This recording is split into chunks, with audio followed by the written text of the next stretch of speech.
So this is the volume control I got, guys, from Amazon. It's around, how much?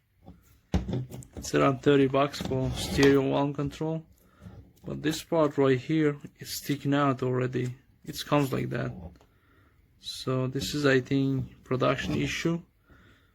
But volume control is the voice also is not so clear when you lower the volume, and it makes clicking like that. And when I connect the tweeters, I don't know, lower, it's gonna be different sound than higher volume. So when you open up the higher, like all the way up, it is okay, like sound quality, but when you lower it, you're losing the sound quality. I don't know why. So yeah, this is the build quality you guys gonna get. This all garbage just comes like that.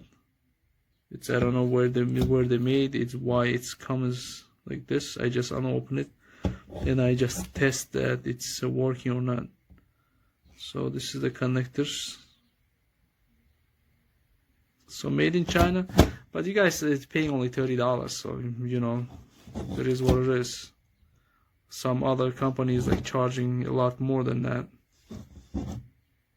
So yeah, this is a speaker controller. I give it's rated like 125 watts, but I was running like 150 watts and it's no problem. Just you can hear some music noise from here when you throw a lot of power on this guy.